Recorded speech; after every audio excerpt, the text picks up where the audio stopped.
Hola, muy buenos días. Mi nombre es Sandra Ochoa y en nombre de Protección les doy la bienvenida a La Voz de la Inversión, el streaming de mercado que vamos a tener en el día de hoy con los expertos de protección, con un experto invitado, para que podamos entender la información más relevante que gira alrededor de los mercados, de las economías y poder tomar las mejores decisiones de inversión.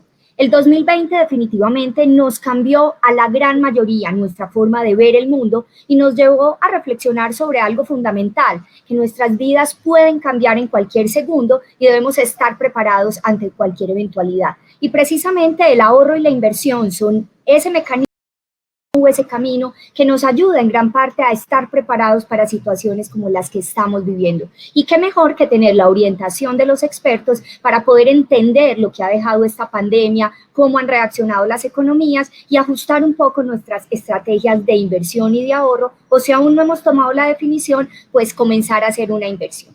Precisamente entonces hoy nos reunimos acá para hablar con ustedes. Tenemos a más de 900 personas ya conectadas. Pueden seguir ingresando por protección.com/eventos o por nuestra cuenta de Twitter @protección. Indiscutiblemente entonces hoy vamos a responder esas preguntas que todos nos hemos hecho en estos últimos meses. Si la economía colombiana ya está preparada para la reactivación, si los subsidios que ha asignado el gobierno han sido suficientes y se requieren más, qué va a pasar con el dólar, qué impacto va a tener la definición de las elecciones de Estados Unidos dentro de la recuperación económica que hemos visto en algunos mercados, cómo estarán los mercados emergentes y cómo estarán los mercados desarrollados, y en función de eso también saber si la economía volverá a los niveles en los que estaba en 2019 y arrancó el 2020 o cuánto nos tomaremos a volver a una senda de crecimiento. Estamos listos entonces. Recuerden que sus preguntas nos las pueden enviar en el chat que encuentran en la parte inferior de sus pantallas o desde nuestras redes sociales con el numeral El Experto Dice. También hemos venido haciendo una encuesta a través de Menti que les invitamos a que nos sigan ayudando a responder y que podamos transmitírsela a estos expertos tan queridos que han aceptado la invitación de Protección y que presentaremos en unos segundos. Cuando inicié mi carrera como diseñadora de moda, creaba a partir de mis intereses estéticos y la nostalgia. Pero un día decidí participar en una iniciativa que cambió mi vida. Desde ahí, mis proyectos se enfocan en las necesidades de la mujer. Mi decisión fue generar proyectos que crearan conciencia a través de mi oficio, moda con propósito.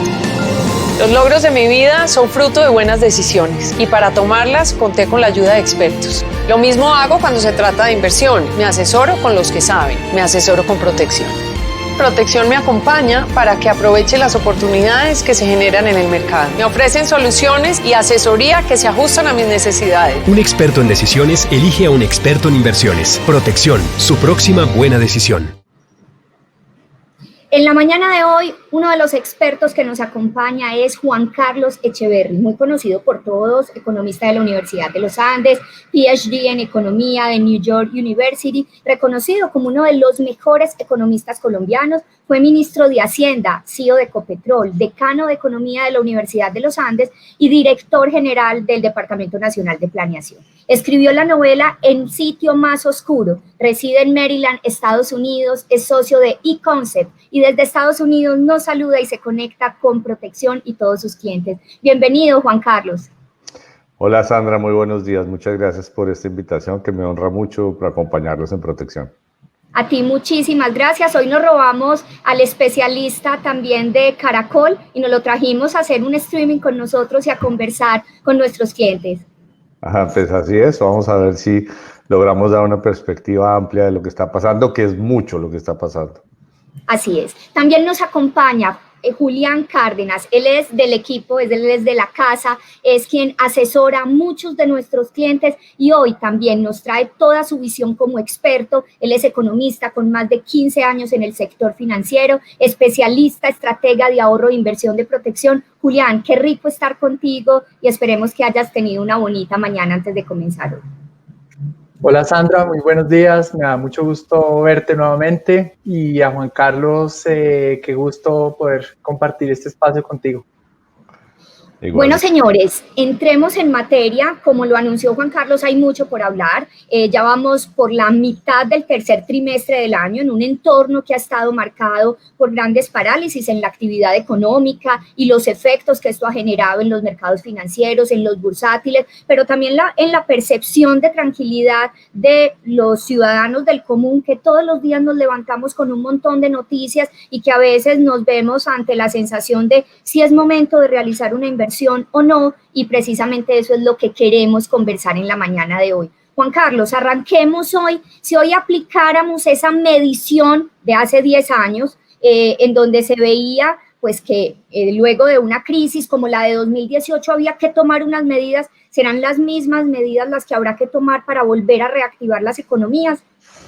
Pues no, la verdad es que esta ha sido una crisis muy diferente y las crisis en general se resuelven bajando los gastos, subiendo los ingresos y ahorrando y siendo prudente. Y esta crisis ha sido lo opuesto, nos ha tocado aumentar los gastos para ayudarle a las empresas, para ayudarle a las familias, para ayudarle al sector de la salud, y los ingresos se han visto supremamente golpeados. Entonces, este año el ritmo ha sido diferente y el enfoque, pero de aquí en adelante, el 2021-22, a los gobiernos les va a tocar volver a resolver el problema que se creó durante la crisis, de manera que ha sido una crisis muy distinta y estamos aprendiendo mucho, y pues a los gobiernos nos toca reaccionar con herramientas nuevas, como hemos visto que ha sucedido. La crisis indiscutiblemente genera algunas grietas sociales. Hemos visto malestar en Bogotá, en Estados Unidos. La gente sale a protestar frente al encierro, frente al desempleo. Esas grietas, ¿qué ajustes hay que hacer en la política para que el ciudadano empiece a sentir que las medidas que se anuncian que toman los bancos centrales, que toman pues como quienes administran la economía y que se toman en los mercados, les pueden empezar a favorecer a ellos? Pues ese es un gran punto el que haces, porque cada vez nos convencemos más de que las crisis económicas no son económicas, entre comillas. Son crisis sociales, por supuesto, inmediatamente, pero también se vuelven crisis democráticas. La democracia necesita que la economía funcione bien, que la gente tenga empleo, para que la gente tenga sosiego y tenga tranquilidad, y pues necesita que haya tranquilidad en las calles. Y lo que se ha visto, y no solo en Colombia, muy bien lo señala Sandra, es que la inestabilidad política se está viendo en todos lados, y por hechos similares. En Estados Unidos, por los desmanes de unos policías con este señor George Floyd, y en Colombia con los hechos lamentables de la semana pasada, que se han manifestado con mucha zozobra y mucho miedo a nivel social, a nivel de las calles de Bogotá, pero también en otras ciudades, de manera que necesitamos, como tú lo dices, que el área social importe tanto como el área económica, y ahora necesitamos que el área política importe también, la estabilidad política importe tanto como el área social y el área económica, de manera que es un desafío especialmente novedoso y difícil para todos, no solo para nuestros dirigentes, por supuesto para el presidente, para los alcaldes, para los empresarios, para los padres de familia, para todos. Estamos desafiados como no lo hemos visto en 100 años, yo creo, y son todos los frentes como tú lo mencionas, Sandra. Juan Carlos, también hay una divergencia, y es las economías no pasan por un buen momento, pero los mercados empiezan a presentar unas recuperaciones. Quienes le hemos hecho seguimiento a esos ahorros o a esas inversiones que tenemos, vemos como luego de una caída en marzo empezó una recuperación interesante. ¿Por qué se da ese fenómeno y qué están leyendo los mercados que aún las economías no reaccionan a eso? Pues ha sido un divorcio muy retador para la gente que hace economía, porque no tiene sentido, pues, o creíamos que no tenía sentido, porque empecemos a tratar de hacer sentido de todo esto, que la economía real, los vuelos no salen, los restaurantes no abren, la mitad de las empresas están cerradas, solo la agricultura estaba funcionando muy bien, el comercio que atiende a los hogares, el comercio por internet era lo que estaba funcionando bien, pero la mitad de la economía estaba parada. Y sin embargo, los mercados financieros, buena parte de los mercados financieros hizo un rally y se manifestó con una bonanza muy grande durante casi 4 o 5 meses.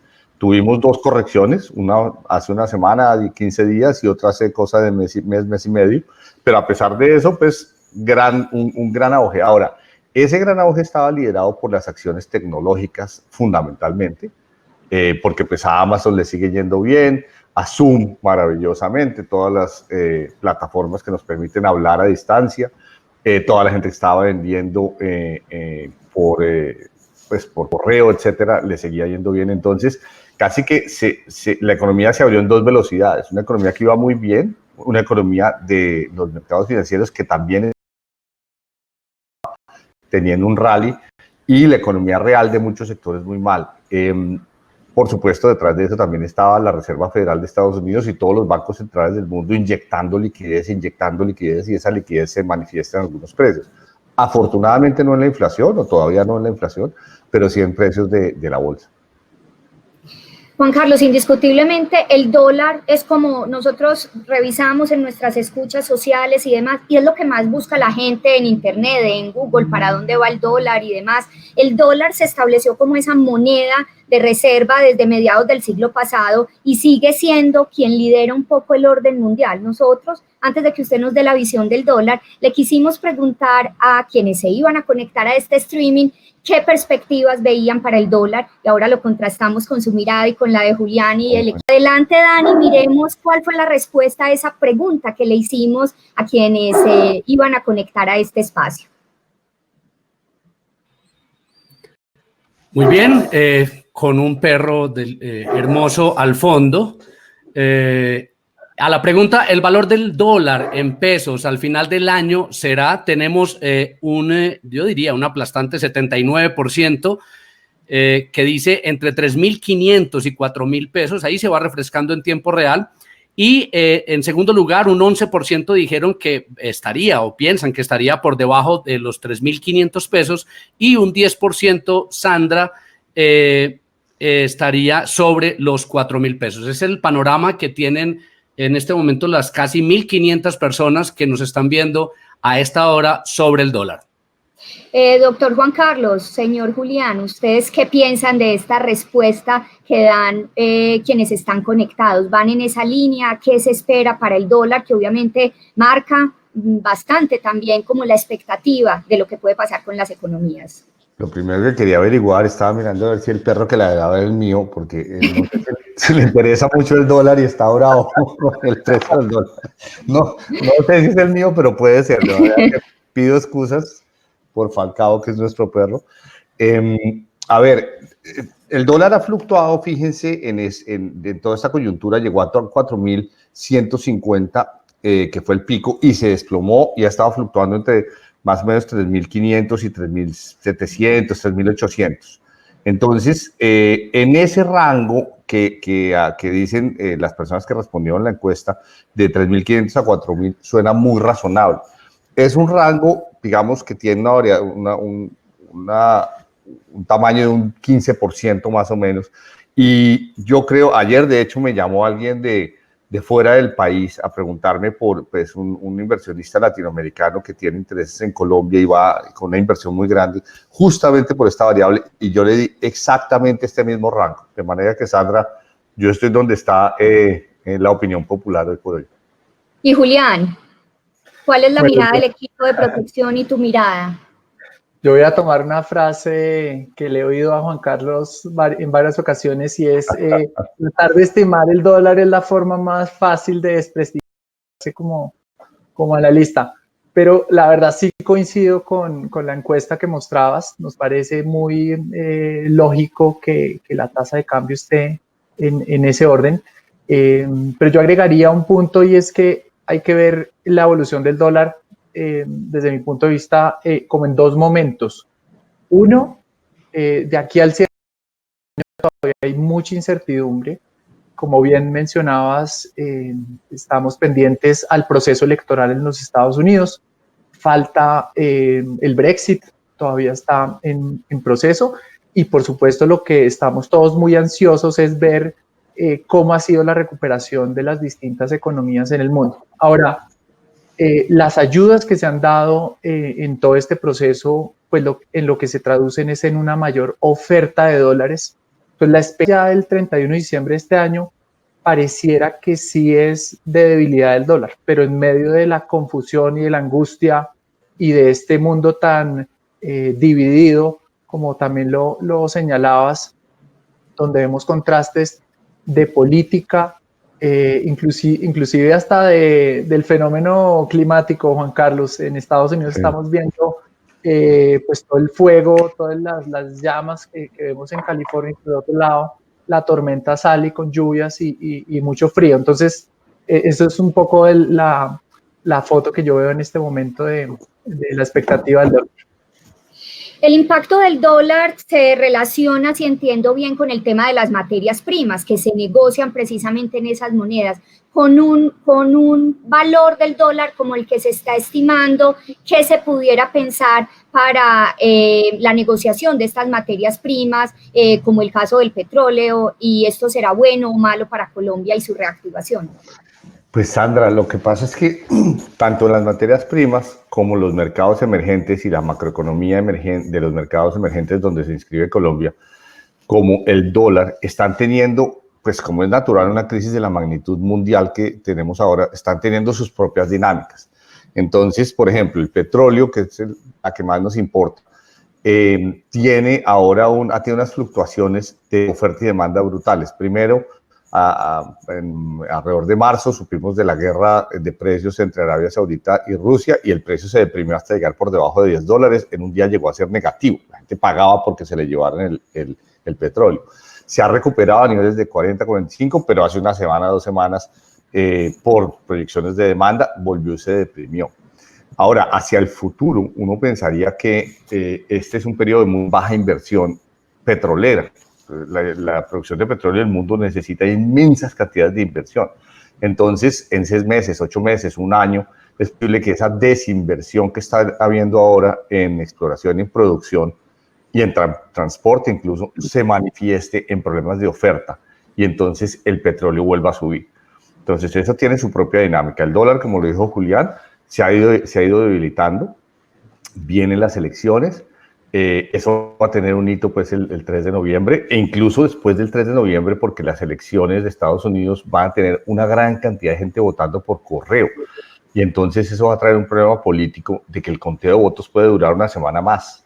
Imagínense lo que puede ser esa semana posterior al 3 de noviembre con datos de otros municipios, como decimos en Colombia, llegando y sumándose y que Trump y que Biden y que Trump y que Biden y probablemente el presidente Trump diciendo que él va a desconocer un resultado que él pierda, etcétera.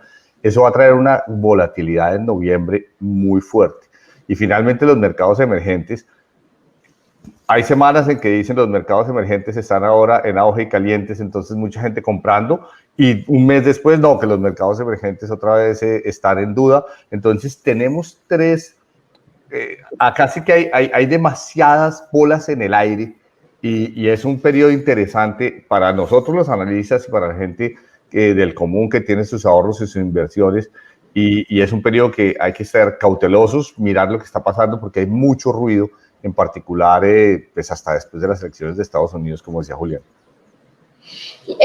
Ustedes han mencionado y sabemos que en la opinión pública le estamos siguiendo el pulso a las elecciones de Estados Unidos. Le preguntamos a quienes se iban a conectar a este espacio también sobre quién creen que ganará las próximas elecciones en Estados Unidos. Daniel, cuéntanos cómo fue esta respuesta.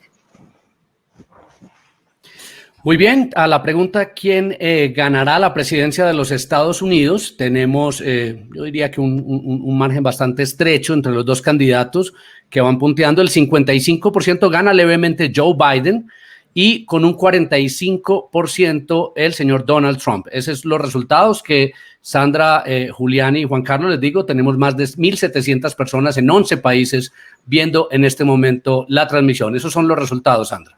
Juan Carlos, ¿qué expectativas tiene usted y su equipo como economistas y qué impacto tendría en los mercados que ganara Donald Trump?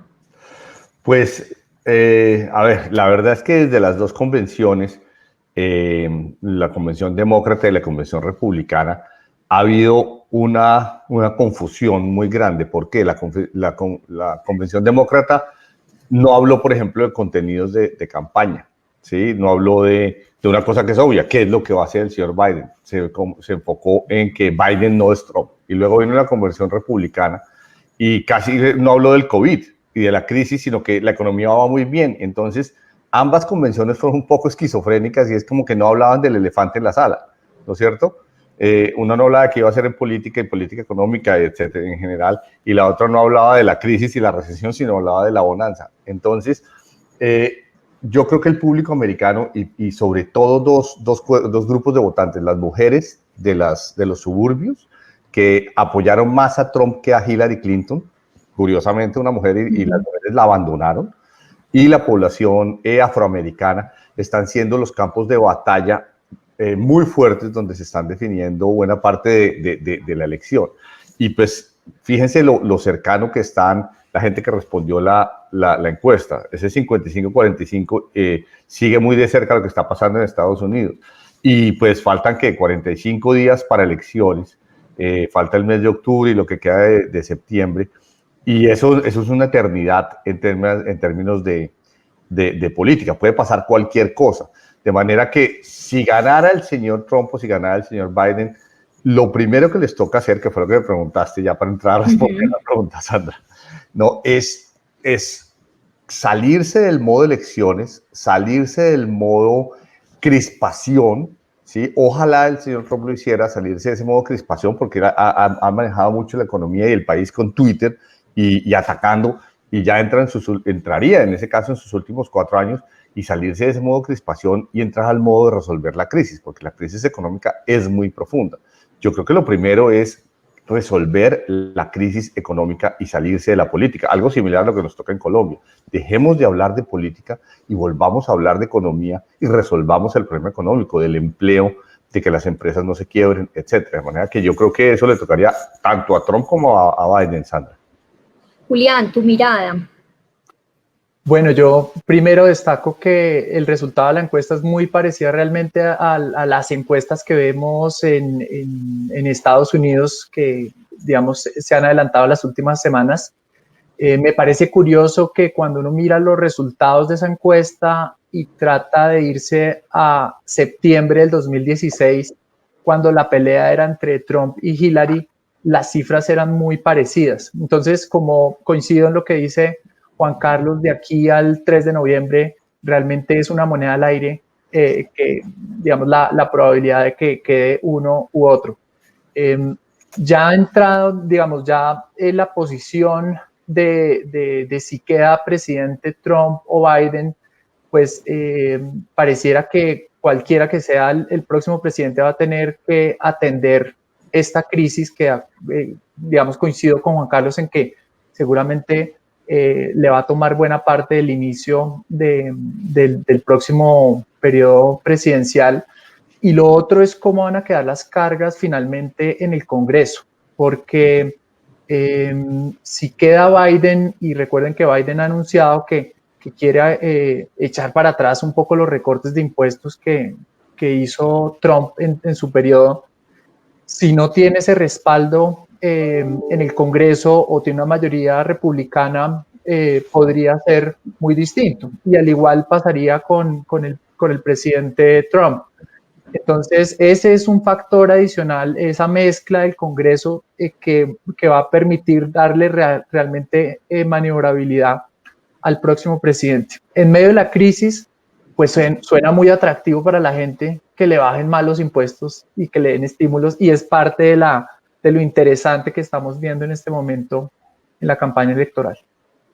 Por el chat de protección de nuestra plataforma de protección.com/eventos empiezan a llegarnos preguntas. Voy a transferirles 3 de las que tenemos, hacemos una pausa y seguimos viendo, sobre todo ya nos metemos a mercados emergentes. Nos pregunta José, ¿cuál es el escenario para el dólar y si cambia un poco versus lo que habíamos hablado hace unos segundos ante una eventual victoria de Trump y la continuidad con las confrontaciones con China, mayor déficit fiscal y un COVID aún sin vacuna? Juan Carlos. A ver, si uno ve el dólar, y de hecho estoy mirando la gráfica en este momento, el dólar venía al nivel de 3.400 hasta el COVID-19, ¿de acuerdo? Cuando llega el COVID-19, el dólar salta hasta 4.100. O sea, si uno volviera a la normalidad, y cuando vuelva a la normalidad, y eso puede tomar 2 años, no se puede tomar todo el 2021, nos puede tomar, digamos, normalizándonos. Si el presidente digamos que fuera Trump o incluso si fuera Biden, se dedica a sanar la economía, recuperar la economía. Tengamos en cuenta dos cosas. La economía americana estaba bien antes del COVID-19 y la economía colombiana estaba bien antes del 2019, antes del COVID-19. Ahora, la crisis ha sido tan profunda que es muy difícil predecir cuánta gente, cuántas empresas se han visto afectadas y cuántos empleos se han perdido permanentemente, pero definitivamente muchas empresas están desapareciendo, sobre todo pequeñas, que son altas creadoras de empleo, lo mismo en Estados Unidos, pero, digamos, por lo menos nuestras familias no estaban sobreendeudadas como hace 20 años, ¿se acuerdan de la crisis hipotecaria? Ni tampoco en Estados Unidos. Y nuestras empresas tenían deuda, pero no estaban excesivamente apalancadas. Entonces, por lo menos eso da una luz de esperanza sobre que una vez inicie la recuperación, tenemos unas familias que tienen y unas empresas que tienen de dónde agarrarse. Y si uno mira, por ejemplo, la demanda de consumo diaria que publica Radar, que es un observador diario de esta variable, el consumo se ha ido recuperando de manera interesante en Colombia. En fin, yo qué creería que la normalización se va a dar a lo largo del 2021 y el dólar debe salir, si nos normalicemos, de la zona de estrés del 3.600 al 4.000 donde hemos estado y paulatinamente volver, ojalá, pero pues como decía Julián, sí, hay dos tipos de tontos, el que predice el dólar y el que le cree. Entonces, a mí me toca ser el que predice el dólar, pero a ustedes no les toca ser los que me creen. ¿De acuerdo? Entonces, si lográramos normalizarnos paulatinamente, el dólar debiera empezar o el peso debiera empezar a normalizarse y tener una tendencia lenta a lo largo del próximo año hacia lo que estábamos pre-COVID.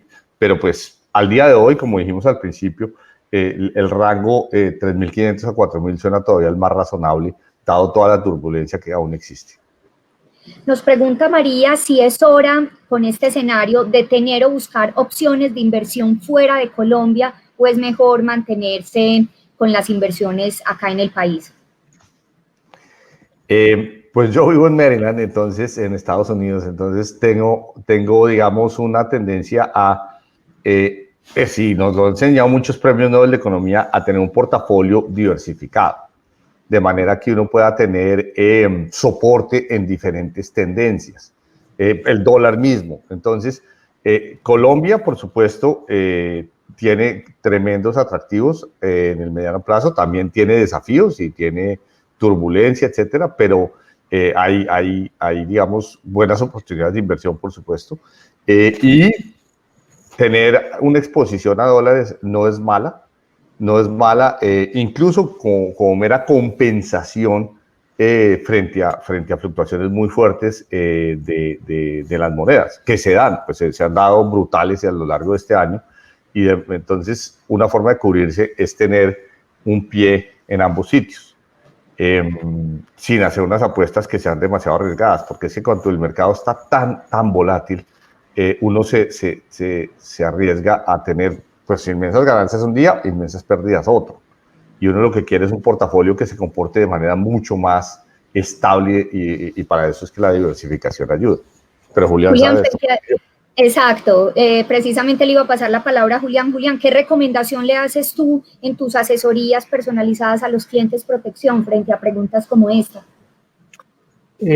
No hay que tener todos los huevitos en la misma canasta, Sandra. Yo creo que ha sido muy estratégico y seguro a Juan Carlos en su portafolio le ha ido muy bien en dólares este año, pero yo creo que entrando 2021 hay que pensar en esa exposición que uno tiene en dólar. Yo creo que hay dos cosas muy importantes de la pregunta que hacías anteriormente frente al dólar que hay que tener en cuenta en los mercados internacionales. Uno, nos parece que independientemente de quién sea el próximo presidente de los Estados Unidos, va a haber mucho dólar en el mercado.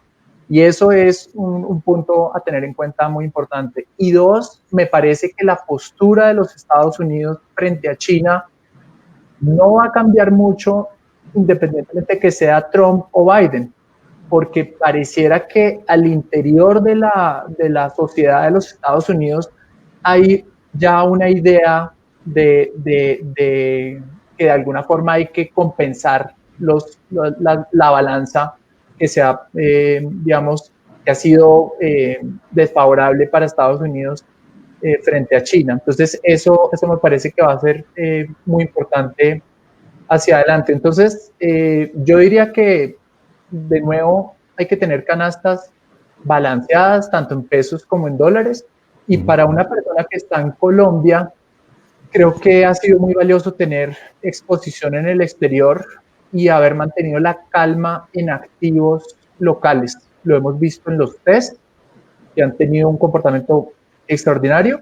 Y en el mes de agosto un despertar de las acciones que de alguna forma han pagado la espera en el mercado local. Me despido con esta pregunta. Juan Carlos dice, para un filósofo de la economía, le pregunta Douglas, ¿por qué la humanidad no aprende de la crisis que sin ahorro el futuro es más incierto? Ay, Douglas, a mí la frase que más me ha servido para mis cosas personales y para mi manejo de las finanzas familiares y personales es una frase que me dijo mi hermano mayor, que es ahorra o nunca. Y yo creo mucho en eso. Si uno no ahorra, nunca va a lograr las cosas. ¿Y cuándo? Pues empieza ahora.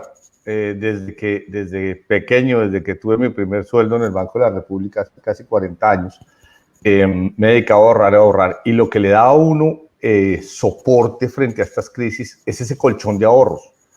Este año, por ejemplo, cuando empezó el año, pues la incertidumbre que tuvimos, fíjese que las empresas y las personas que han logrado acolchonar estas crisis es las personas que tenían caja, que tenían ahorros.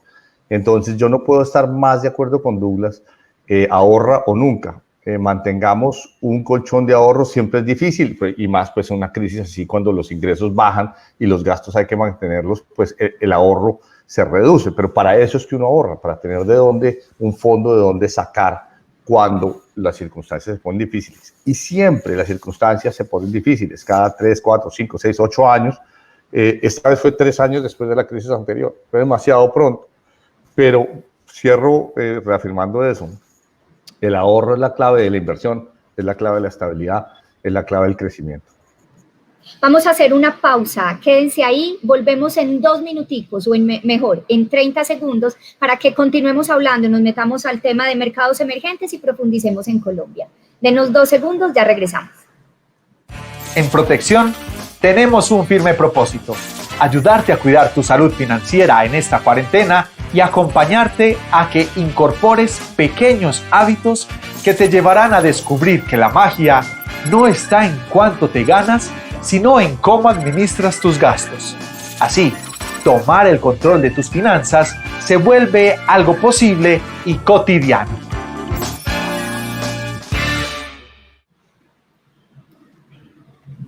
Gracias por permanecer conectados. Recuerden que pueden continuar enviándonos sus comentarios y sus preguntas por varias vías. Por Twitter con el numeral El Experto Dice o por la plataforma de protección.com/eventos. Ahí en el chat pueden seguir compartiéndonos sus preguntas.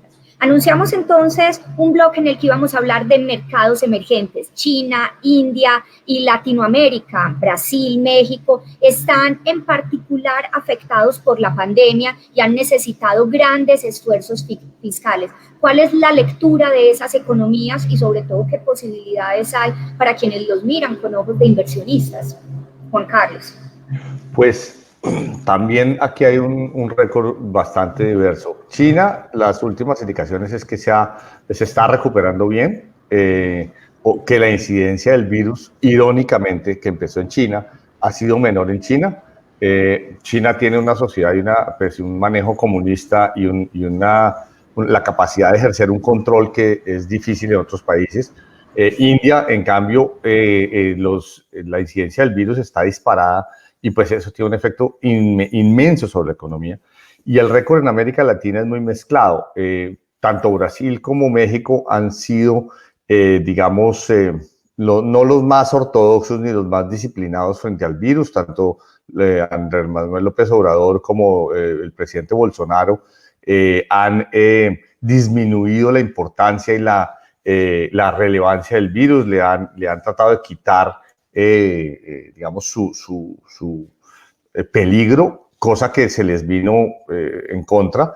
Bolsonaro ha tenido una estrategia de gasto muy grande que hace que su popularidad ha subido. Yo coincido en que nosotros hemos debido tener una estrategia de inversión y de transferencias a los hogares muy agresiva. Brasil lo hizo. Pero, de nuevo, es todavía un poco temprano para saber en América Latina estas dos economías versus las del Pacífico, pues Chile, Perú, Colombia, que hemos tenido una incidencia muy grande, sobre todo Chile y Perú, muy grande del virus. Y Colombia, pues son tres economías que forman un bloque versus, por el otro lado, Brasil, versus por el otro lado, México. ¿A cuál de los tres nos va a ir mejor? Yo ideológicamente tiendo a pensar que los pacíficos, pues Chile, Perú y Colombia, van a salir mejor librados porque tienden a ser más ortodoxos, pero en este caso la ortodoxia nuestra, sobre todo en Colombia, y el gradualismo y la timidez en ayudar a las familias nos puede pasar una factura, de manera que Brasil en ese sentido sería interesante observar cómo le va hacia el futuro. Pues mire, Juan Carlos, nosotros le preguntamos a quienes están conectados para ir entrando ya en la economía local, a las personas qué esperan del país en cuanto a su reactivación, y si quiere vemos la respuesta para que ya le demos paso entonces a hablar de Colombia. Dani, ayúdanos con la pregunta, por favor. Muy bien, Sandra. A la pregunta, ¿está preparada Colombia para la reactivación económica en medio de la pandemia? Está muy dividida la opinión. El 53% piensan que Colombia no está preparada para esta reactivación económica y el 47%, por el contrario, dicen que ya está subiendo. Miren que se actualiza en tiempo real, ya está en 48%. Dice que sí está preparado el país para afrontar esta reactivación económica. Juan Carlos, Colombia ha vivido una de las cuarentenas más largas del mundo. Y usted también dice la asignación de recursos para las familias, la transferencia de los recursos a las familias ha estado lenta. ¿Cómo ve esta fase de reincorporación inteligente y ya más en manos de cada uno de nosotros que con los controles civiles que habíamos venido viendo? Pues el gobierno dice haber gastado en las familias, no sé, entre 6 y 10 billones de pesos. Yo creo que eso es más o menos cerca de un punto del PIB. Y en las empresas, digamos, otro punto del PIB, y en la salud un punto 5, digamos 2.5 del PIB, mientras que otros países han gastado entre 3, 4, 5, 8, 10, 20% del PIB. Yo entiendo la estrategia del ministro Carrasquilla, que es, pues, él tiene un ojo puesto en la estabilidad fiscal, un ojo puesto en la deuda, un ojo puesto en las calificadoras de riesgo que nos tienen pues en el borde del grado de inversión y con perspectiva negativa. Entiendo eso y él como ministro tiene que pensar en eso y es una persona muy responsable. Entiendo que el Banco de la República ha tratado también de mantener su reputación de ser un halcón y no una paloma, o sea, de ser muy fuerte frente a la inflación y muy fuerte frente a no ceder a las demandas y a las peticiones de que bajara la tasa de interés, pero creo que ambos se equivocaron. Creo que el ministro Carrasquilla debió ser más generoso y hemos debido inyectar a la economía, sobre todo a las familias, a las empresas pequeñas también, decenas de millones de pesos, o sea, 10, 20 billones de pesos más, o sea, 1 o 2 puntos del PIB más. ¿Por qué? Ese dinero habría circulado entre las familias, quienes habrían comprado cosas de empresas, mayormente empresas colombianas. Las empresas habrían podido pagarle a sus proveedores, a sus empleados, mantener más empleo del que mantuvieron, pagar las cuentas en los bancos, las cuentas con el gobierno y pagarse unas a otras, y ese dinero circula, o sea, es lo que los economistas llamamos demanda de dinero. Habría habido demanda de dinero.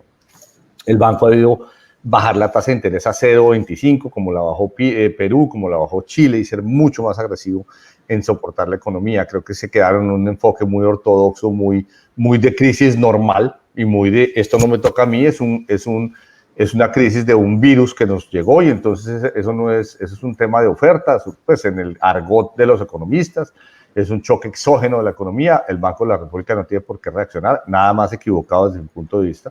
Entonces, tanto el gobierno fue tímido como el Banco de la República fue tímido, y eso quiere decir que nos ha tocado asumir a la economía un costo mucho mayor. ¿En qué se ve?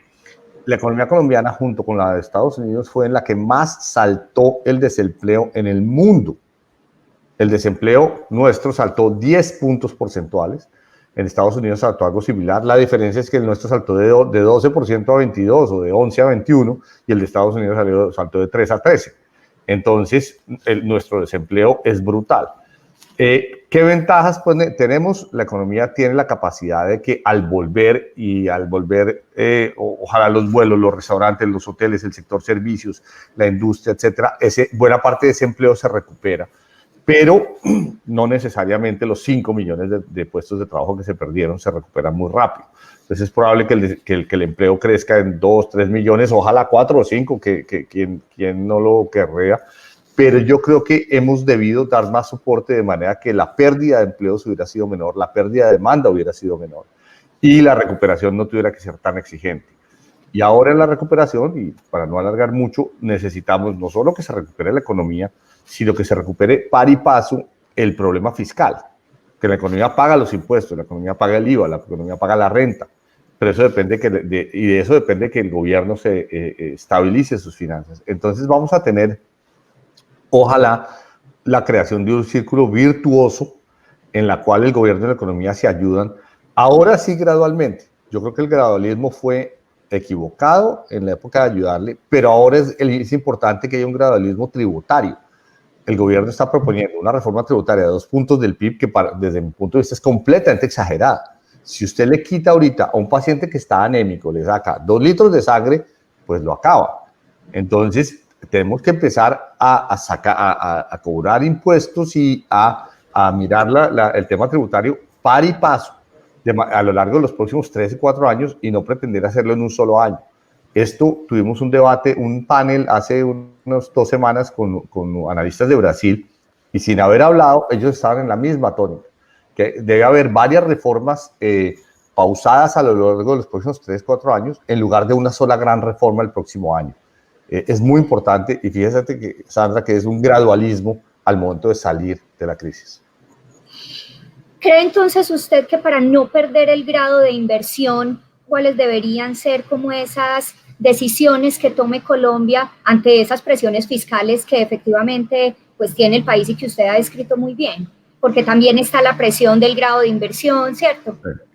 Pues yo diría que son 3 cosas. Porque, y no es que me las invente yo, sino que las conversé con Richard Francis de Fitch en un panel de la ANDI. Richard Francis dijo, vea, Colombia tiene un año, o sea, el grado de inversión no lo va a perder ahorita, ni antes de final de año. Tiene un año para demostrar que puede hacer 2 cosas. Una, volver a crecer. 2, que tiene un plan fiscal creíble y ejecutable. Y 3, que tiene credibilidad. Y crecer, consolidar las finanzas públicas y hacer eso creíblemente implica, curiosamente, y yo lo defendí con Richard, que uno se ponga metas alcanzables. La forma de garantizar la credibilidad es que uno subprometa y sobrecumpla. O sea, uno dice, voy a lograr esto y logra esto. Voy a crecer al 3 y crece al 4. La gente dice, wow, qué bueno. Dice, voy a bajar el déficit fiscal en 1 y lo baja en 1.3. Entonces la gente dice, qué bueno.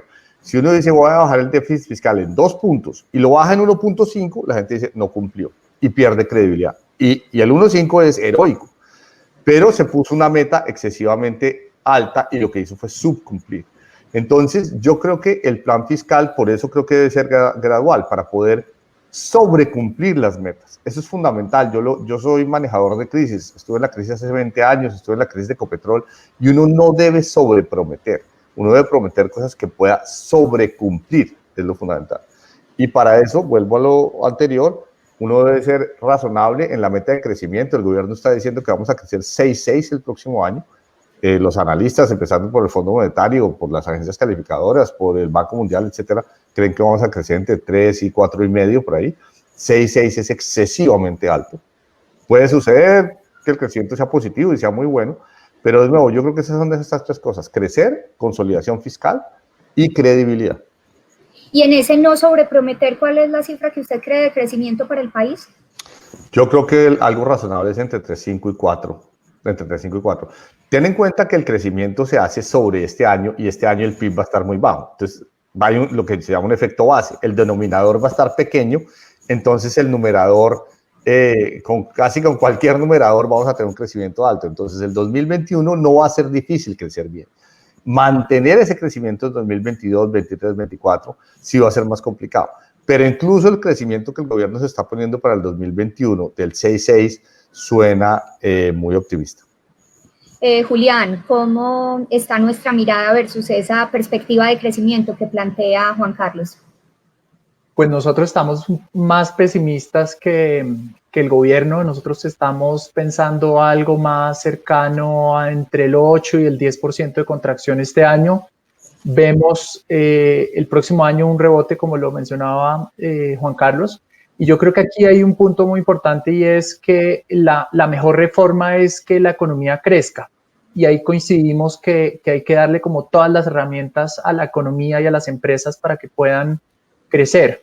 En su momento, pues el ministro Carrasquilla ha sido muy prudente, muy cuidadoso, rompió varias alcancías de la casa, pero sabemos que esta crisis en este momento, pues no sabemos en qué momento va a llegar la vacuna, si esto nos va a tomar más tiempo del 2021, entonces realmente es muy, muy difícil saberlo.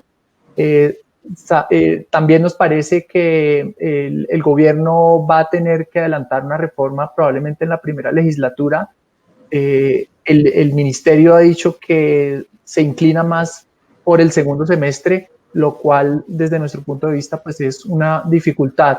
Y con respecto al Banco de la República, digamos que destacamos que ha dado estabilidad en pesos y en dólares al mercado, a la economía.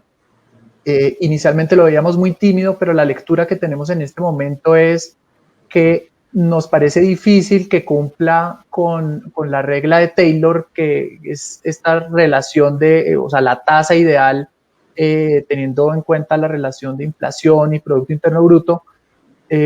Otros países como Chile y Perú han llevado la tasa de interés prácticamente a cero, pero el componente que hace que el Banco de la República, desde nuestro punto de vista, no baje hasta allá las tasas de interés son dos cosas. Uno, la estabilidad del sistema financiero.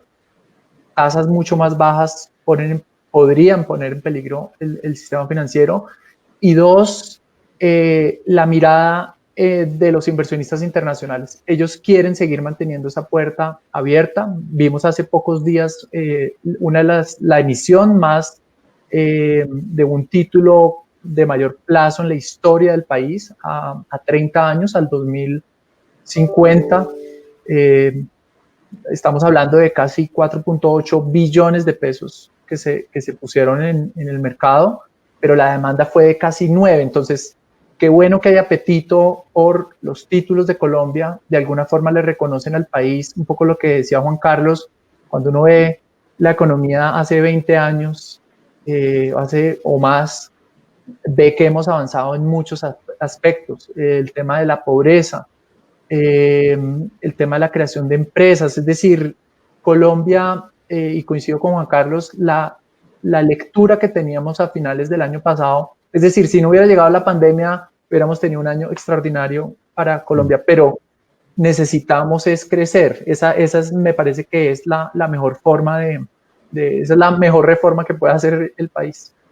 Así es. Nos preguntan, Juan Carlos, ¿cuáles son los sectores claves para esa reactivación económica de Colombia que permitan a su vez aprovechar la crisis como momento de evolución económica, pero también social? Pues mira, yo me puse a mirar las últimas crisis desde los 70s. Y un elemento fundamental de todas las crisis son las exportaciones. Las exportaciones después de la crisis siempre suben. Solo en una crisis no subieron, pero las exportaciones en general están ligadas o estaban ligadas a la tasa de cambio, y las crisis típicamente devaluaban el peso, como pasó ahora. El peso pues saltó de un plató, digamos, alrededor de 3.400 a uno alrededor de 3.600, 3.800. Y el peso hoy por hoy está débil, y eso le debiera ayudar a las exportaciones. ¿Qué ventaja tienen las exportaciones? Es que nos ayudan a que con la demanda del resto del mundo, de extranjeros, nos ayuden a llevar el peso de esta crisis no solo sobre los hombros de los contribuyentes colombianos, sino que el petróleo, digamos, trae más ingresos, eso le trae más ingresos al gobierno, más recaudo, genera más actividad. El carbón en su momento igual, el banano igual, las flores, etcétera, y otros productos, y sobre todo productos manufactureros y de servicios, En esta circunstancia, esencial sería una política exportadora muy agresiva. El gobierno tiene ahora una comisión para entender la internacionalización. Dios mío, en el segundo año de gobierno están haciendo comisiones para entender qué hacer y exportar más. Eso es muy lento. Entonces la comisión va a salir dentro de un año. Como tiene ahora una comisión de expertos para que les digan cómo hacer la reforma tributaria, dice que se la entregan en agosto del próximo año. La reforma hay que hacerla a más tardar en marzo del próximo año. Entonces yo no creo que sea el momento de hacer más comisiones y comités y llamar a expertos, es el momento de actuar sobre exportaciones. Ojalá, yo voy a decir algo muy impopular, pero ojalá nos dejaran ser los pilotos del fracking, porque si eso tuviera, que eso todavía es muy incierto, pero si fuera exitoso, eso traería miles de millones de dólares. Pero igual el cannabis medicinal, igual las exportaciones agropecuarias y agroindustriales, igual servicios. Se tiene que recuperar el turismo, ojalá, o tan pronto se abran los vuelos internacionales. Los hoteles dependen de los vuelos. La industria hotelera depende fundamentalmente de que haya vuelos. Eso ha sido evidente en esta crisis. Y los restaurantes, etcétera. De manera que yo creo que con una base de servicios, la economía colombiana es 2/3 y cualquier economía sofisticada hoy por hoy es 2/3 servicios, pero exportaciones de bienes y servicios son fundamentales. En todas las últimas 5 o 6 crisis han sido fundamentales y hoy por hoy tenemos que ponerle el ojo a eso, a las exportaciones de servicios y de bienes de Colombia. Nos pregunta Rigoberto, y con esto me quiero ir también a la pregunta número 4 que le habíamos hecho a quienes están aquí conectados. Dice, ¿cuál es su opinión de la actual tasa de interés impuesta por el Banco de la República? ¿Debe bajar más? Impacto económico con respecto a la tasa de la FED de 0%. ¿Les parece si vemos primero las respuestas de la audiencia y después los escuchamos a ustedes? Adelante, Daniel. Muy bien, esta es la última pregunta. Voy a refrescar los últimos resultados. La pregunta es, ¿qué espera de las tasas de interés en Colombia en lo que resta del 2020? Tenemos en primer lugar que el 48% de las personas que respondieron la encuesta piensan que o consideran que bajen. El 44% dice que van a estar estables y solamente el 8% considera que van a subir, que suban. Estas son las respuestas, Sandra, que tenemos en este momento a 1.892 personas conectadas con este streaming de mercados de protección. Juan Carlos, ¿cuál es su mirada? Ahorita decía que de pronto no han bajado al ritmo al que deberían bajar. ¿Cómo ve las próximas decisiones del Banco de la República? Pues Sandra, encontramos algo en lo que Julián y yo estamos en desacuerdo, que es bueno.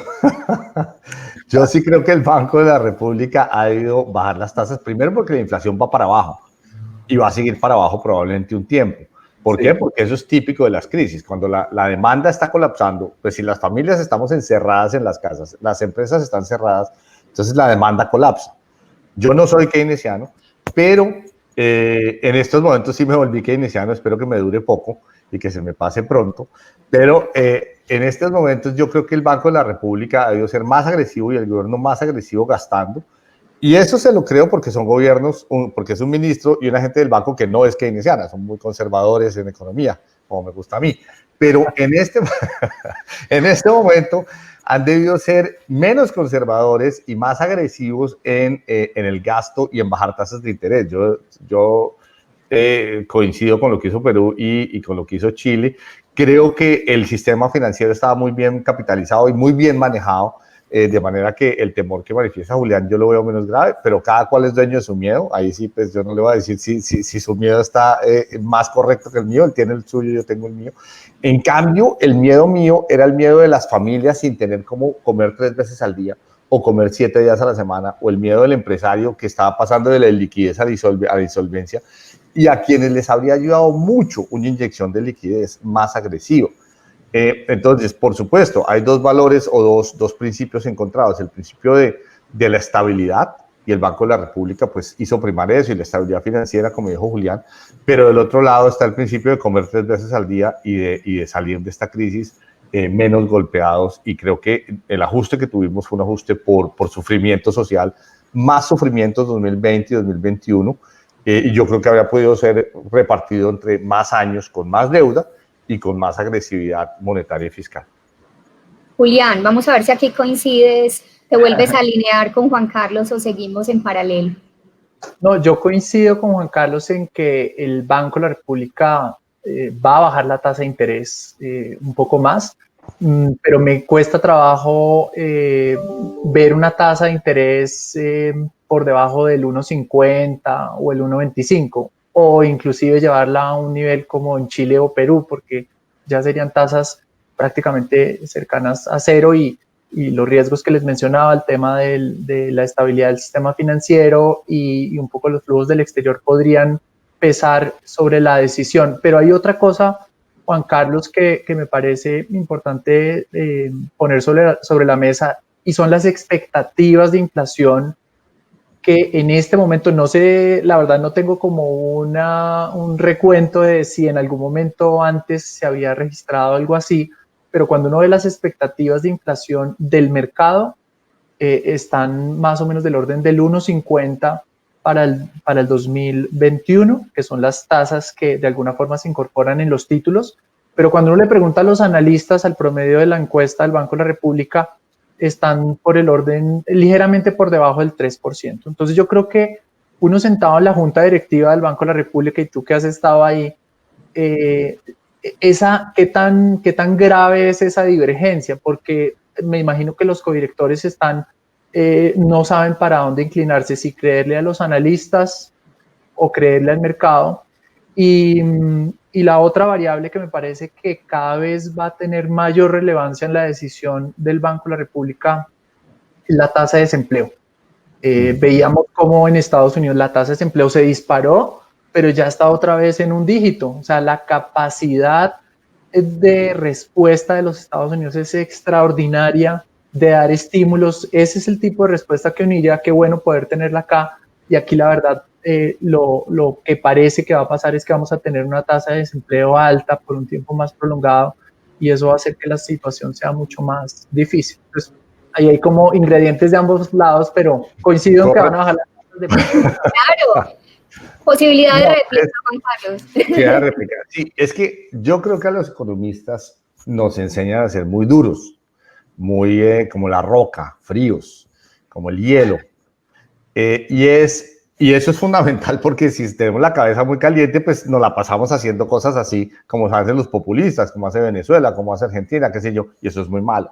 Entonces, está bien que los economistas miremos la economía con cabeza fría y que el Banco de la República haya mirado esta recesión pues con el sosiego y la prudencia de no sobrereaccionar, que creo que es el punto que hace muy bien Julián.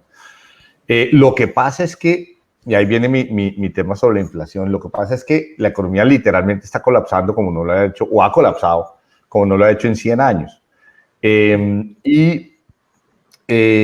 desempleo, pues a 21%, a mí me tocó hace 20 años un desempleo del 20.4%, y la economía colombiana no tiene, Julián lo señala muy bien, ese resorte tan fuerte que tiene la economía americana. Ojalá lo tuviera, ojalá me sorprenda y demuestre que yo estoy equivocado. Me haría muy feliz de recuperar en 1 o 2 años una tasa de desempleo, digamos, de cercana al 10%. Hace 20 años nos tocó 4 o 5 años muy exitosos, con precio del petróleo subiendo, con el Plan Colombia, un gobierno que fue muy eficaz en combatir a la guerrilla. Se necesitan más cosas que economía en Colombia. Se necesita que haya un cambio en eficacia del gobierno, en eficacia de las instituciones, como sucedió hace 20 años. De manera que la economía y la confianza vuelva muy pronto con mucho empuje y vuelva a generar empleo. Y pues ese es un tema que tenemos abierto. Vamos a elecciones en 2022. Ya hay la incertidumbre de las propias elecciones de Estados Unidos, de la guerra comercial, etcétera. O sea, yo creo que la economía en este momento necesitaba un poco más de soporte. Y la inflación yo no la veo subiendo tanto como dicen los analistas. ¿Por qué? Porque hoy por hoy el que suba precios, pues es alguien que se arriesga a no vender o a perder participación de mercado. Y yo creo que eso se va a una empresa del común, del sector real. Yo creo que eso se va a mantener por unos meses largos en los próximos, en el 2021 y de pronto entrado en el 2022, de manera que yo no veo un riesgo inflacionario tan grande. hace 20 años la inflación era del 20% y cayó al 7%. Y se quedó ahí y después bajó al 3%. Porque las crisis, las recesiones tienen eso, tienen un efecto deflacionario fuerte. De manera que, digamos, hay una gran divergencia si uno ve inflación o no ve inflación. Y pues de nuevo, el banco un poco dentro de su mandato de ser muy fuerte contra la inflación se ha mantenido esa postura, pero fíjense que incluso los bancos centrales, lo señala Julián, el Banco Central de Estados Unidos y el de Europa muy pronto van a cambiar a volver a volver el desempleo parte fundamental de la meta. Nuestro banco no, nuestro Banco de la República, su tema ha sido la inflación, bastante insensible frente al desempleo. Y este es un desafío actual que sí le pone el desempleo pues muy parecido a la inflación como meta de los próximos 1 o 2 años o más. Juan Carlos, recogiendo varias de las preguntas que tengo acá, hay preguntas muy alrededor de lo social. Julián ahora usaba una metáfora y decía, mire, el gobierno rompió algunas alcancías para poder atender los subsidios, pero también usted decía, no han sido suficientes. Y aquí hay preguntas alrededor de cómo va a ser el gobierno para atender sobre todo a esos segmentos invisibles rurales de posconflicto, de migrantes, de jóvenes, de informales. ¿Hay alguna mirada o como un plan de ruta que usted vea en el mediano plazo que permita alivianar esa carga social y que a la vez no nos lleve como una mirada extremadamente populista, que obviamente es el riesgo en vísperas de unas elecciones que se avecinan más o menos en 2 años? Mira, Sandra, hay un tema social y un tema de violencia. Lo que estamos viendo ahora, si uno mira los datos de desempleo, Tolima, Huila, el eje cafetero, norte de Santander, el sur de Colombia, el Pacífico, están en una situación muy desesperada. O sea, desempleos del 35%. O sea, 1 de cada 3 personas que busca empleo no lo encuentra. Esa es una situación absolutamente dramática. Eso es como la época de la gran recesión en Estados Unidos, donde el desempleo era el 40%. Aquí tenemos zonas del país donde hay desempleos del 37%. Súmale a eso el tema del resurgimiento fuerte de la violencia y de cosas pues muy, muy indeseables como masacres, sobre todo en zonas de alta presencia de cultivos ilícitos. Y pues claro, un gran desempleo aquí con un efecto de bomba de aire se vuelve que la gente va a donde sí hay empleo y pues empieza a haber un cóctel muy difícil de manejar. Y súmale a eso el tercer tema que tú mismo lo mencionas de la política, es, bueno, vamos a hacer elecciones. Entonces, eso es un caldo de cultivo que es muy complicado de manejar, porque en las elecciones, en una situación de desempleo y violencia, pues la gente quiere alguna solución rápida y eficaz, y sí se debe dar, pero que la escojamos dentro de la institucionalidad vigente. Entonces, yo creo que ese cóctel es el que las autoridades debieran estar contemplando, tanto políticas como económicas, para decir Colombia necesita ahora un soporte, la democracia, el capitalismo en Colombia, salir de la recesión, enfrentar la violencia, resolver los problemas políticos, necesita un soporte económico y una reactivación que suceda fuerte. Entonces yo creo que tenemos que tener un gobierno que mire, como dice la pregunta, que mire no solo el tema económico, sino el tema social, político y de violencia. Hemos tenido una ganancia en el índice Gini de casi 10 puntos en los últimos 20 años. Y la CEPAL dice que la desigualdad se puede aumentar en la mitad de eso, o sea, en 5 puntos. Esa es una pérdida que sería brutal. En 1 o 2 años perder 5 puntos de inequidad. Y la pobreza también. La pobreza, pues hemos visto fotos de trapos y banderas rojas por todo el país en los barrios más pobres. La gente ha escogido no protestar, sino decir, aquí hay hambre en esta casa, aquí hay un trapo rojo, ayúdenos. Fíjate que es una actitud pacífica, digna, de decir, hombre, creemos en el gobierno, creemos en las ayudas, pero mándenlas, háganmelas llegar, porque aquí comemos 3, o queremos comer 3 veces al día, y estamos probablemente en 1 o 2 veces al día, y eso es dramático. De manera que sí va a ser un periodo en el cual necesitamos, primero, que la economía prime y no la política. Estos temas de la alcaldesa contra el presidente, en semejante problema tan grave, estos señores pendientes de una silla y un papelito en una silla, seremos frívolos en este país, hombre, pendientes de esas cosas. O sea, los políticos pensando en su vanidad en vez de pensar en el público, en la gente, en la economía.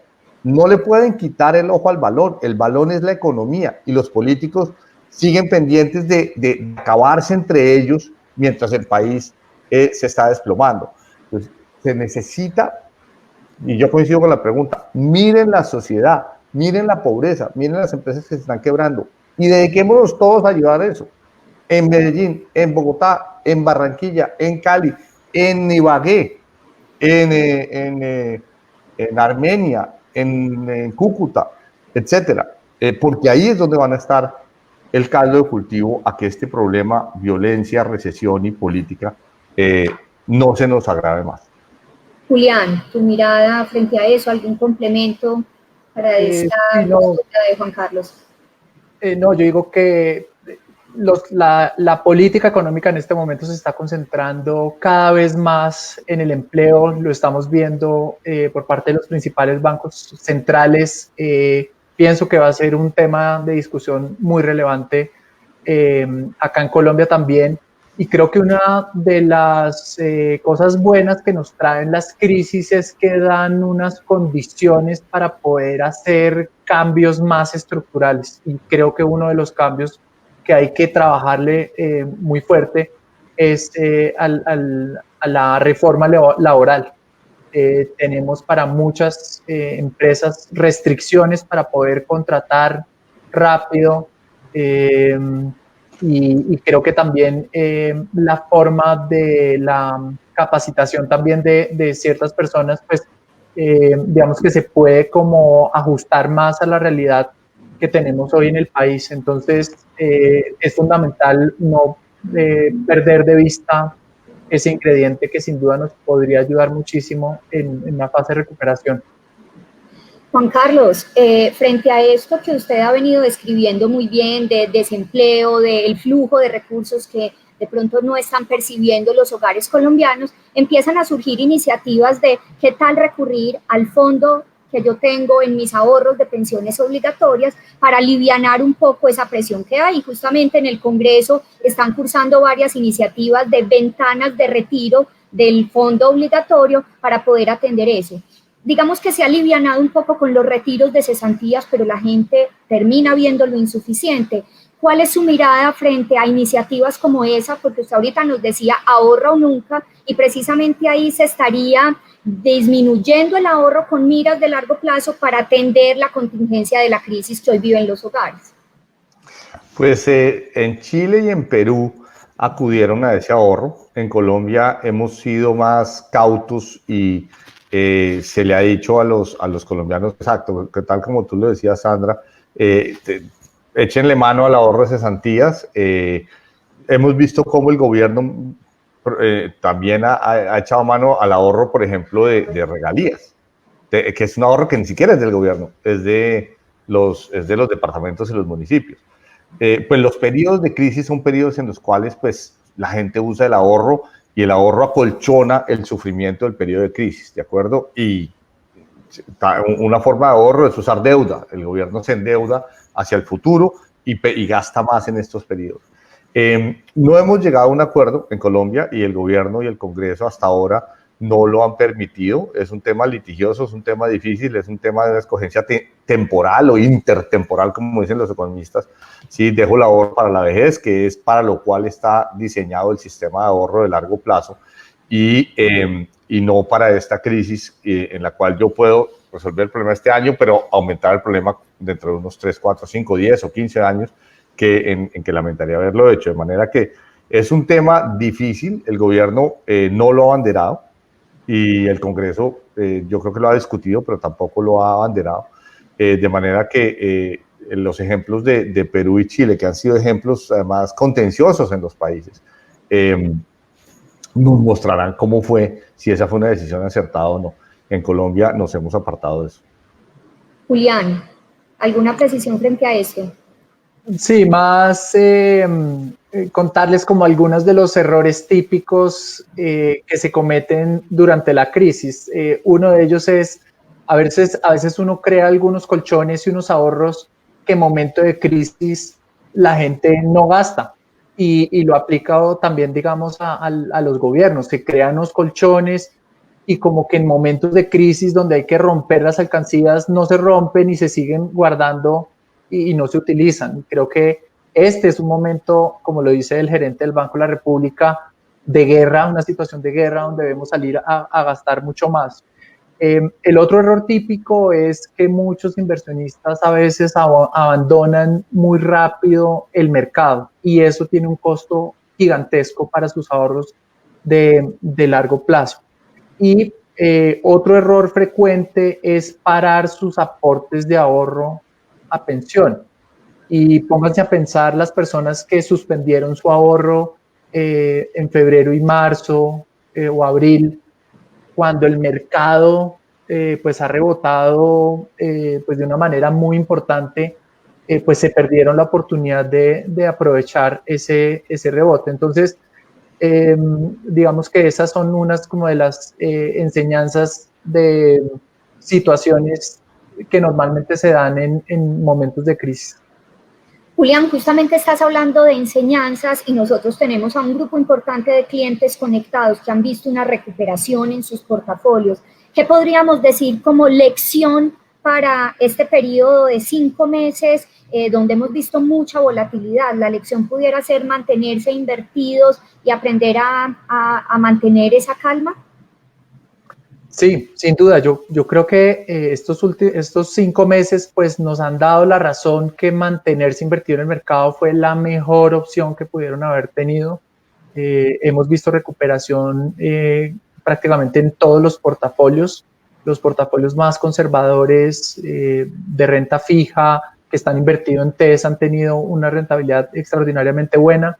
Inclusive los títulos de más corto plazo, portafolios como renta fija de corto plazo, pues han tenido un desempeño extraordinario.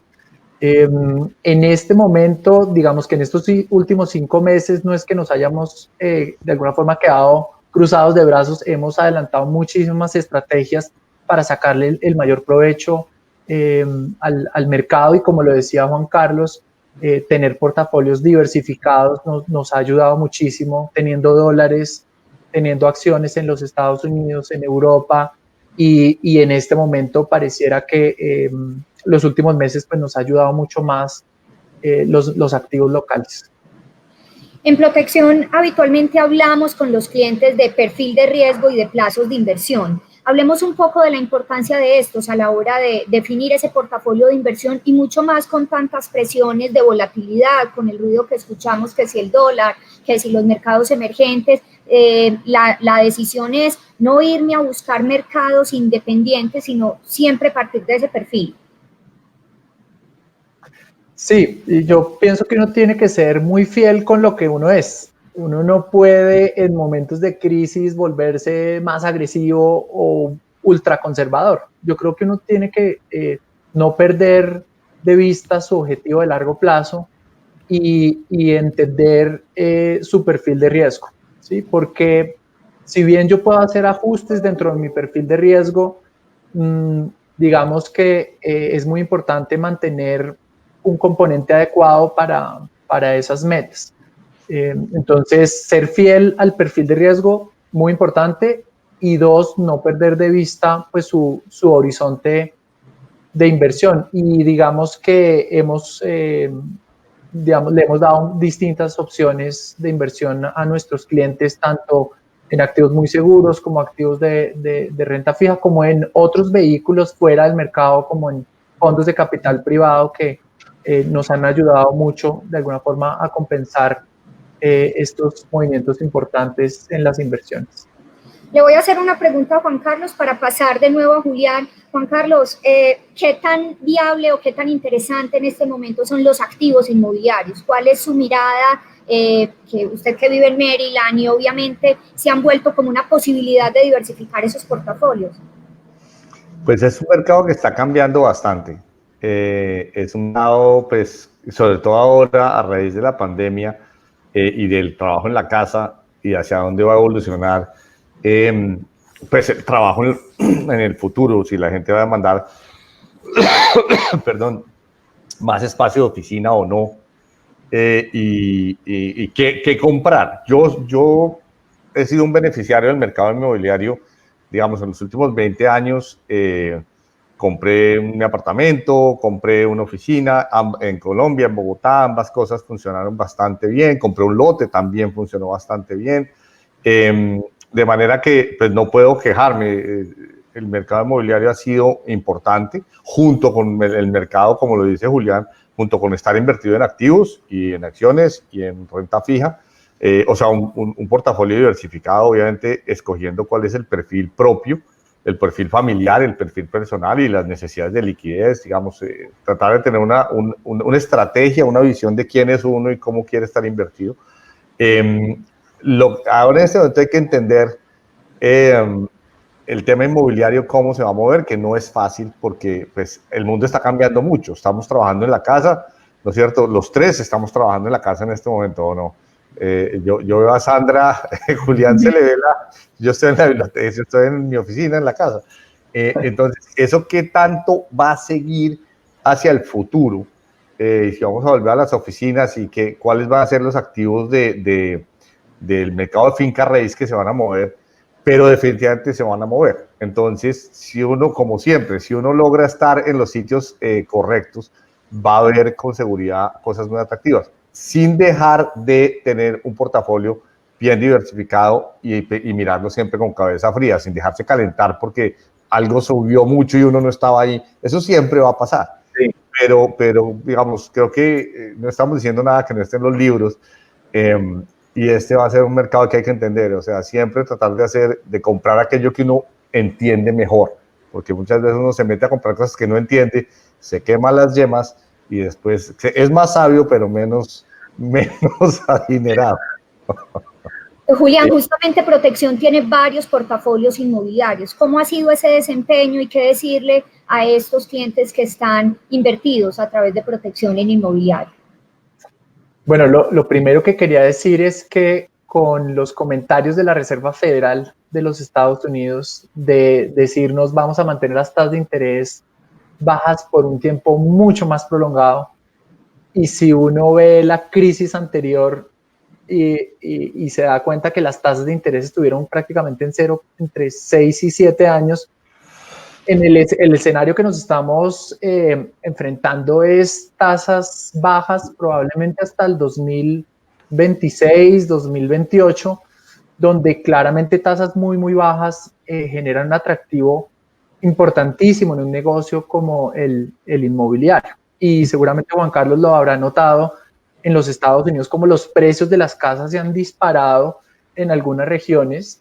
El fenómeno del que se habla mucho es como en Manhattan, pues muchas personas que ya no tienen que vivir ahí, donde pues el metro cuadrado es muy costoso, se han ido, por ejemplo, a New Jersey y los precios se han disparado. Acá en Colombia, de alguna forma, los estímulos también están yendo al negocio inmobiliario y ese va a ser pues una fuente, ojalá, de riqueza para las familias y de crecimiento. Ahora, el nuevo mundo, la nueva normal de la que se habla, yo creo que sí va a generar un cambio importante en el negocio inmobiliario. Hablando con unos amigos constructores, me decían, nos está tocando otra vez diseñar lo que era típico anteriormente, era el estudio en la casa, y entonces estamos empezando a ver cómo... varios estudios, porque la esposa está en la casa, ¿no? También.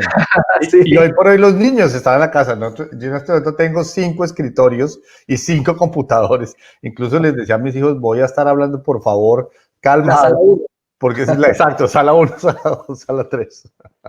Sí, y lo otro es la tecnología. La tecnología, muchos inversionistas han hablado que el sector pues ya no tiene para dónde subir más, pero lo que vemos es que cada día nos sorprende más la tecnología. Yo no sé si para ustedes es familiar la empresa, por ejemplo, FlyPass. Es una compañía que sabemos que nos ayudaba en el proceso del pago del peaje, pero hoy ya han avanzado a, por ejemplo, si yo entro a un centro comercial y reconoce que yo tengo el FlyPass, pues yo puedo pagar el sistema, el parqueadero por ahí. Entonces hay muchísimas cosas del sector de la tecnología y de esa nueva normal que creo que nos van a ofrecer muchísimas oportunidades. A la pregunta que nos hacías, que me hacías, Sandra, pues por supuesto, en medio de la crisis, los fondos de capital privado que están vinculados al negocio inmobiliario, pues se han afectado, han sufrido. Hemos visto cómo las oficinas, las áreas comerciales, las bodegas en algunos casos se han afectado. En otros grupos hemos visto un beneficio, una mayor actividad. Entonces se está haciendo como una recomposición para acomodarse a esa nueva normal. Y en este momento obviamente han perdido valor, pero esos son de esos activos, como dice Juan Carlos, que son un buen negocio en el largo plazo. Y yo creo que es un vehículo que por sus condiciones pues es adecuado para la inversión de fondos voluntarios. Retomando un poco unas palabras que decía Juan Carlos ahora, decía uno se puede entusiasmar con ciertos activos que les ve como un crecimiento exponencial, pero como uno no sabe necesariamente de eso, puede llegar tarde incluso a la curva cuando era el momento de ingresar. Y para eso Protección tiene unos portafolios que hemos denominado balanceados o de gestión activa. ¿Cuál ha sido la perspectiva de esos tres portafolios, conservador, moderado y de crecimiento en medio de esta contingencia, y es momento de continuar invertido ahí según el perfil? Sí, Sandra, les voy a hacer una gráfica y por favor cada uno haga como el ejercicio en la cabeza. El 19 de febrero los portafolios estaban en 100 unidades, el portafolio balanceado conservador con la caída de febrero y marzo pasó de 100 a 90 unidades. El portafolio balanceado moderado, que tiene un componente mayor de acciones, pasó de 100 a más o menos 83 unidades. Y el portafolio de mayor riesgo pasó de 100 unidades a casi 78, 77 unidades. Entonces el impacto fue durísimo en ese un mes larguito. En estos 5 meses, todos esos portafolios ya volvieron a estar, digamos, a nivel del agua y por encima. El desempeño del portafolio balanceado conservador ha sido muy bueno porque ha estado impulsado por los títulos de renta fija, principalmente por los TES.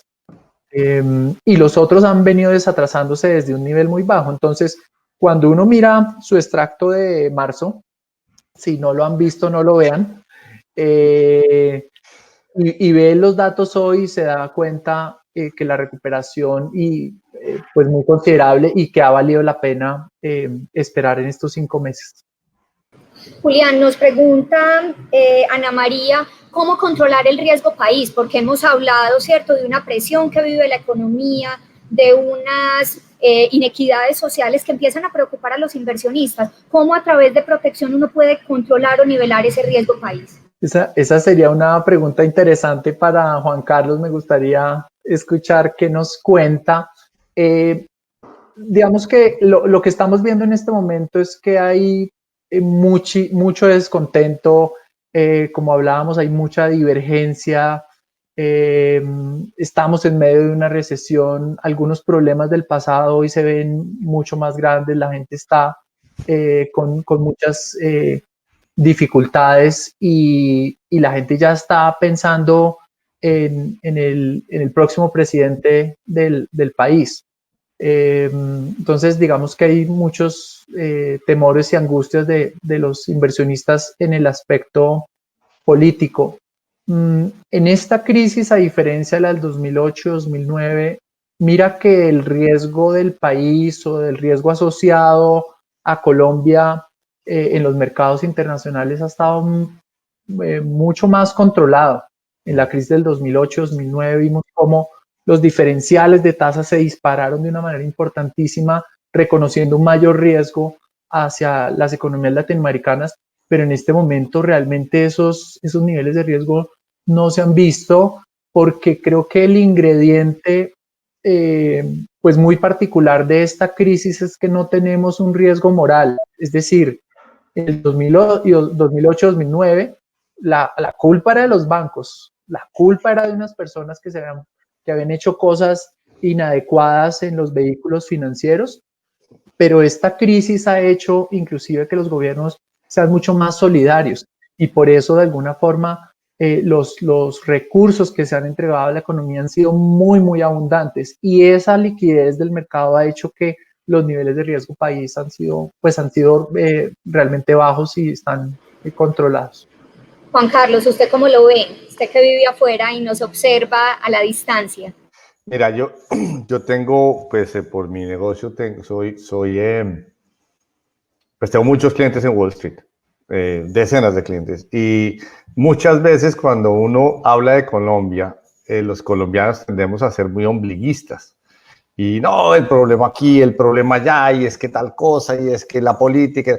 Y ellos dicen, sí, pero es que compárese con México, compárese con Brasil, compárese con Argentina, compárese con Bolivia, compárese. O sea, Colombia, visto desde afuera, es mucho más estable que los vecinos, ¿no es cierto? Por eso digo yo, los pacíficos, Perú, Chile, Colombia, son un grupo en sí mismo y Colombia en particular es visto como un país muy estable. Nosotros vemos que la política es un gran riesgo, pero la verdad es que si usted ve la política en América Latina, Colombia es de los países políticamente más predecibles que hay. Otro tema es, los colombianos vemos unas crisis inmensas y de 5 meses o 3 meses después ya ni siquiera se habla de esa crisis, sino que se está hablando de otra y la anterior, digamos, se veía muy urgente, pero en el fondo no es tan importante. Entonces, nosotros tendemos a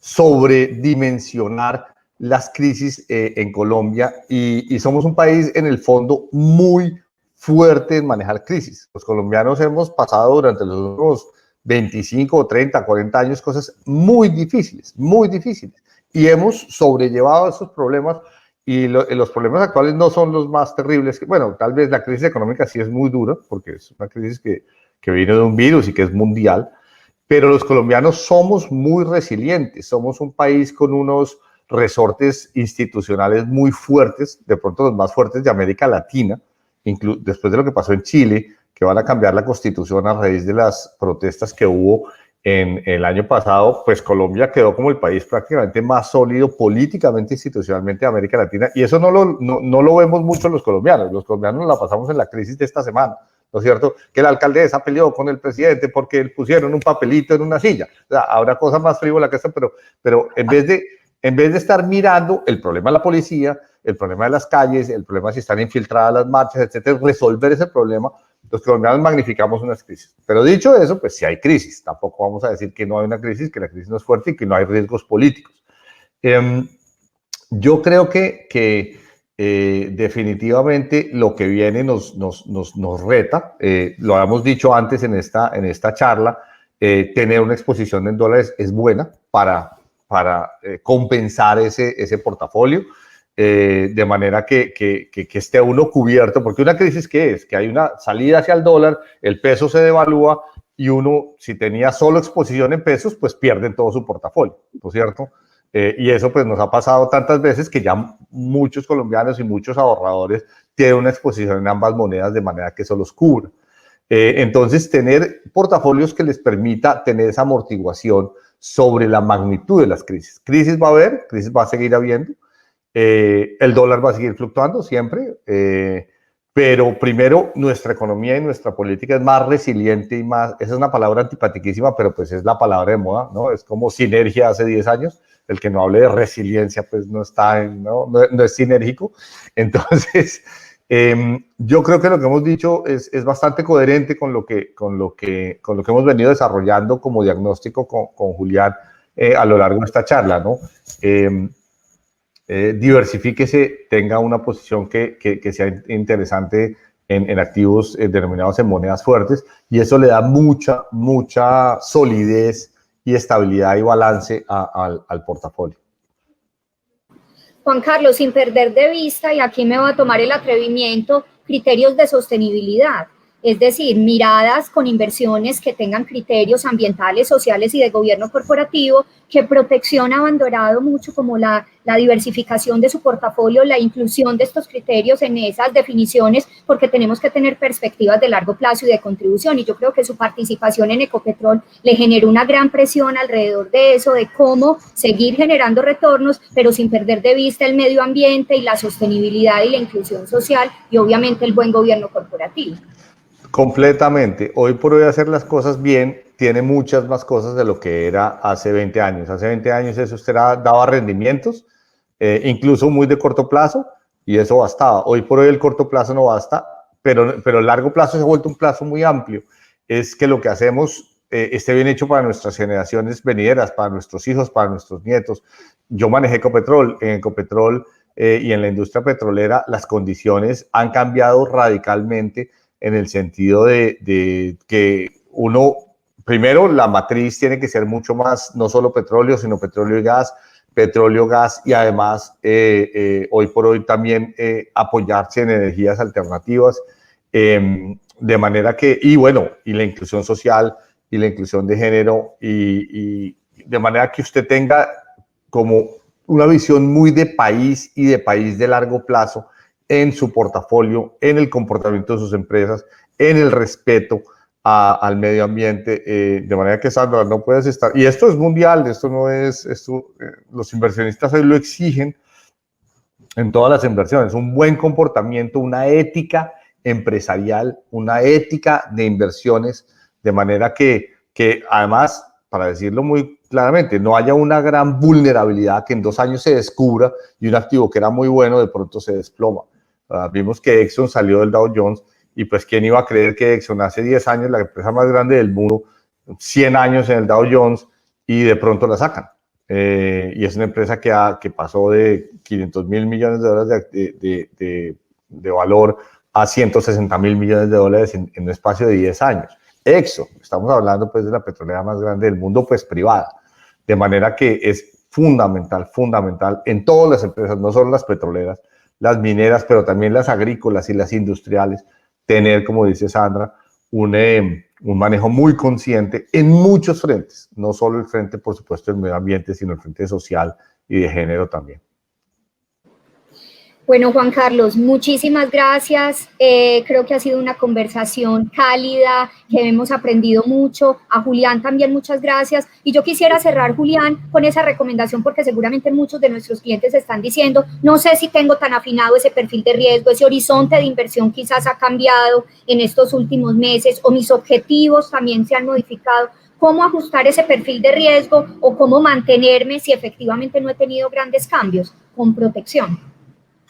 Bueno, lo primero que quería decir es que dentro de nuestro ADN están los principios de inversión responsable, y eso es muy importante tenerlo en cuenta en la toma de decisiones de inversión, y todos los vehículos de fondos de capital privado y vehículos inmobiliarios nos ayudan muchísimo en la diversificación.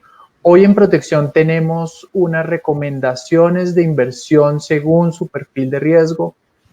Hoy tenemos 5 perfiles de riesgo que están diseñados para cada uno de esos niveles de volatilidad, y también para los distintos horizontes de inversión. Entonces, mi primera recomendación es hagan la encuesta de perfil de riesgo que tenemos en Protección. Esa es una guía que nos ayuda a establecer realmente en qué perfil estamos, y si tienen alguna duda, pues acérquense a su asesor de Protección, y junto con él diseñen según los objetivos de inversión, pues como la opción más adecuada para su inversión. Esto lo hemos probado con herramientas muy avanzadas. Hoy tenemos un equipo que está integrado a unos equipos de inversión, de estrategia de ahorro e inversión en toda la región. Recuerden que